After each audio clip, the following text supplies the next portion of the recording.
అందరికీ నమస్కారం. ఆ వీడియోలో ఉన్న ఆ మహిళను నేను రైల్వే కోడూరులో గవర్నమెంట్ జాబ్ చేస్తూ ఉంటాను.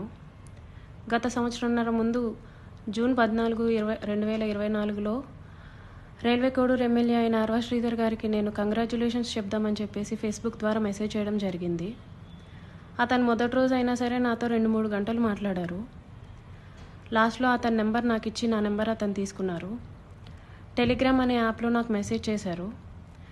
నా గురించి అంతా తెలుసుకుంటూ వచ్చారు. అంటే నువ్వేం చేస్తూ ఉంటావు, ఎక్కడ ఉంటావు, నీకు పెళ్ళయిందా, నీ భర్త ఏం చేస్తాడు, పిల్లలు ఉన్నారా, ఇదంతా తెలుసుకుంటూ వచ్చారు.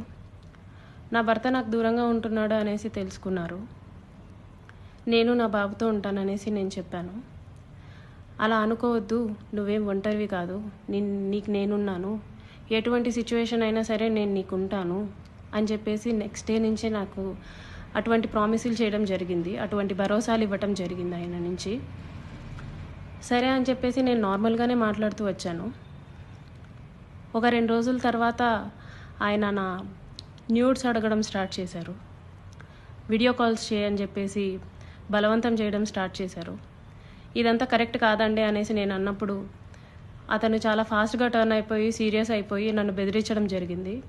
ఇది నా కోడూరు, నా నియోజకవర్గం, నువ్వు ఒక చిన్న ఎంప్లాయీవి, నీకు ట్రాన్స్ఫర్ చేయాలన్నా సరే నేనే దిక్కు, నీ మీద ఎంక్వైరీలు వేయిస్తాను, నీ కొడుకు నువ్వు ఒక్కరే ఉంటారు, జాగ్రత్త మరి చూసుకో అని చెప్పేసి బెదిరించడం జరిగింది.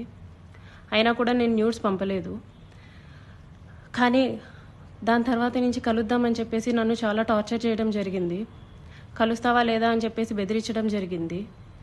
నేను కలవను అని చెప్పేసి జూన్ 14 నుంచి ఒక 20 రోజుల దాకా నేను అసలు కలవను అని చెప్పేసి భయపడుతూనే చెప్పాను. భయపడుతూనే నేను ఇగ్నోర్ చేస్తూ వచ్చాను.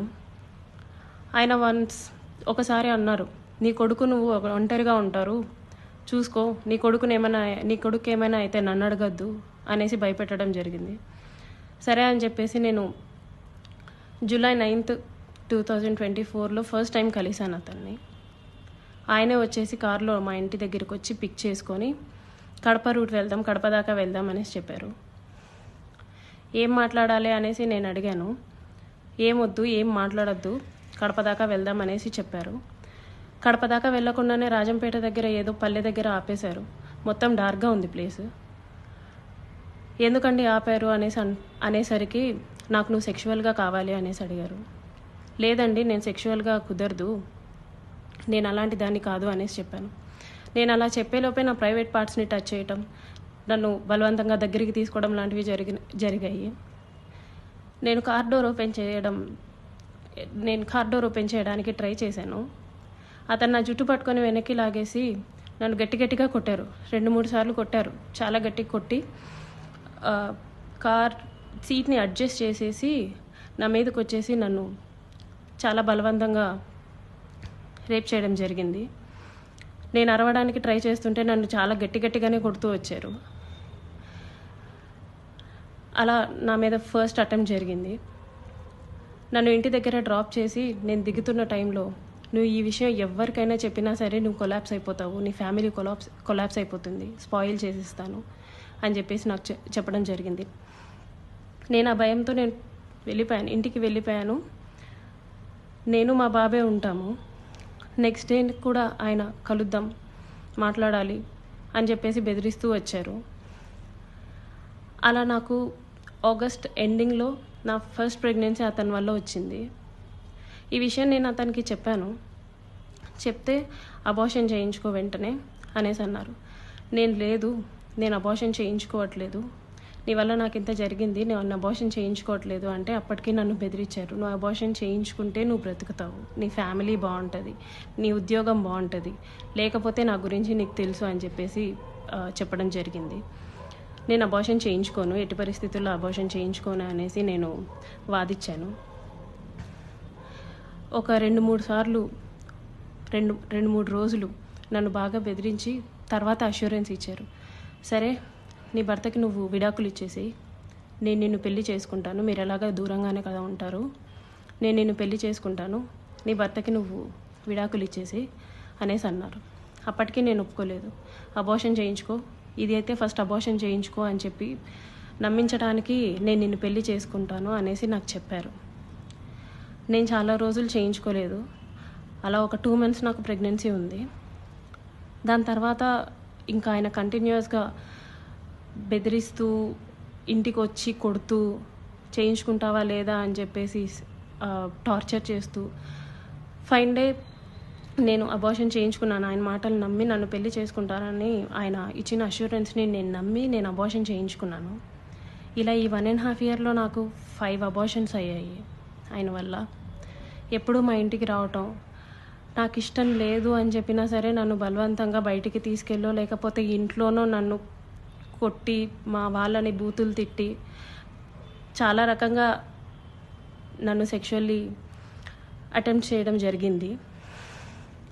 నాకు తెలియని విషయం ఏంటంటే ఆయన నాకు తెలియకుండా మా వాళ్ళ నెంబర్స్, మా వాళ్ళ కాంటాక్ట్ డీటెయిల్స్, ఇంటి అడ్రస్లు ఇవన్నీ కనుక్కొని నా భర్తకి కాల్ చేసి నువ్వు ఆ పిల్లకి విడాకులు ఇవ్వాలి, విడాకులు ఖచ్చితంగా ఇవ్వాలి, లేకపోతే నిన్ను, నీ ఫ్యామిలీని, నీ కొడుకుని ఎవరిని వదలను, అందరినీ చంపేస్తాను అనేసి బెదిరించడం జరిగిందంట.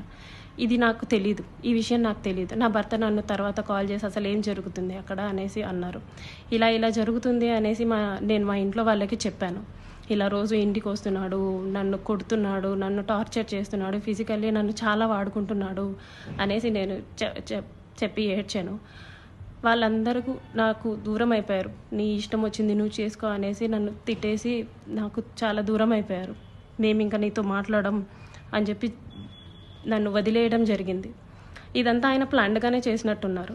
మా వాళ్ళందరినీ నాకు దూరం చేయాలి అన్న ఒక ఉద్దేశంతో చేసినట్టున్నారు. వాళ్ళందరూ నన్ను దూరంగా వదిలేశారు. మా ఆయన మా బాబుని తీసుకెళ్ళిపోయాడు. నేను ఒక్కదాన్నే ఉంటూ వచ్చాను. గత 6 నెలలుగా నేను ఒక్కదాన్నే ఉంటూ వచ్చాను. నేను నా ఒంటరితనాన్ని, నాకు పేరెంట్స్ లేరు, అమ్మ నాన్న లేరు అడగడానికి చేయడానికి, అమ్మ నాన్న లేరు. అతను నాకు అష్యూరెన్స్ ఇస్తూనే వచ్చాడు, మ్యారేజ్ చేసుకుంటాను ఎక్సెట్రా అని చెప్పి. ఇలా వీళ్ళందరూ దూరం అయిపోయి నా గురించి ఎవ్వరూ అడగడానికి కూడా లేరు అని ఆయనకి ఒక క్లారిటీ వచ్చిన తర్వాత ఈ 1.5 year నాతో ఉండి నన్ను ఇష్టం వచ్చినట్టు సెక్షువల్లీ వాడుకొని లిటరల్లీ నన్ను కొట్టి బలవంతంగా చాలా అంటే చాలాసార్లు చేసి January 7, 2026 ఒక 20 days ముందు నేను నిన్ను పెళ్లి చేసుకోను, నువ్వేం చేసుకుంటావో చేసుకో, నీ ఇష్టం వచ్చింది చేసుకో, నీ దిక్కున్న చోటు చెప్పుకో, నీ గురించి ఎవడొస్తాడో నేను చూస్తాను, నేను మాట్లాడతాను అనేసి నాకు చెప్పడం జరిగిందండి. It's been 20 days. అతను నన్ను వదిలేసి ఈ 1.5 సంవత్సరం నేను నరకం చూశాను. అతని వల్ల చూడాల్సిన నరకం అంతా చూశాను. నాకు ఇప్పుడు న్యాయం కావాలని చెప్పేసి నేను కోరుకుంటున్నాను. దాని గురించి పోరాటం చేస్తున్నాను.